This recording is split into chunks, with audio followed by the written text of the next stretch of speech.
স্বাধীনতাকে ওদের স্বাধীনতা হিসেবে পালন করছে, ওদের ব্যাপার। ওরা একই কথা বলে, এই বদমাশরা একই, ওরা স্বাধীন করছে। তাহলে আমার মুক্তিযুদ্ধ যারা, তারা কি করছে? তারা কি করছে?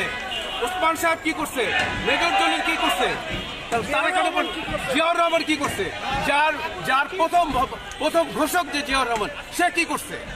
তাদেরকে অ্যাবসেন্ট করে তারা ওখানে চিন্তা করছে তারা স্বাধীনতা দিবস ওখানে পালন করবে।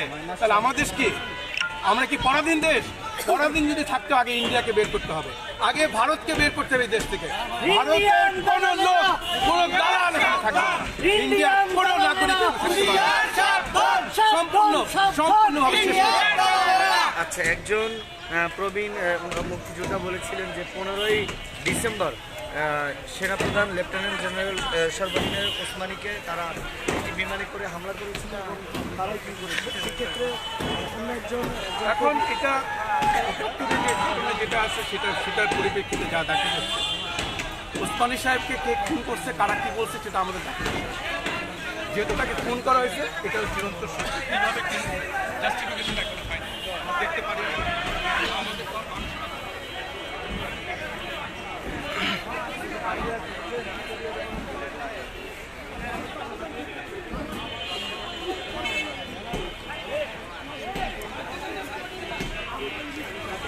ওসমান হাদির মৃত্যুর সংবাদ শোনার পর আসলে সারা দেশ, ছাত্র জনতা আসলে রাস্তায় চলে আসে। সেই ছাত্র জনতার ঢল আসলে এই 32 নম্বরে দ্বিতীয়বারের মতো চলে আসে। তখন আসলে গতকাল রাত থেকে 32 নম্বর আবারও ভাঙা শুরু হয়। এখানে আমরা রাতেই যেটি দেখতে পেয়েছিলাম, এখানে ছাত্র জনতা পাশাপাশি বুলডোজার দিয়ে 32 নম্বর ভাঙা হচ্ছিল, সেটি এখনও চলমান। আজকে সারাদিনই ভাঙা হচ্ছে এই 32 নম্বর।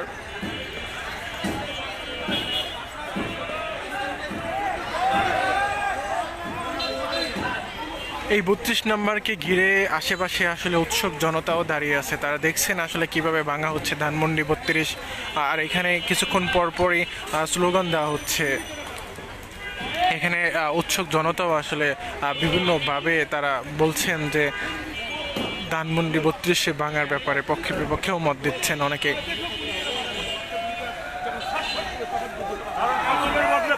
কতলের বদলে কতল, খুনের বদলে হত্যা।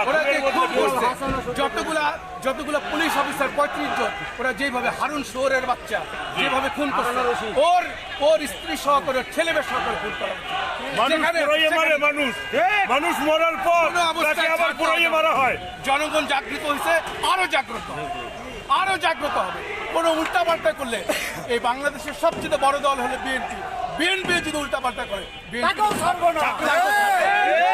জনগণ যারা আছে সম্পূর্ণ ঝাঁপায় পড়বে ইনশাআল্লাহ। ইনকলাব জিন্দাবাদ, ইনকলাব জিন্দাবাদ, ইনকলাব জিন্দাবাদ।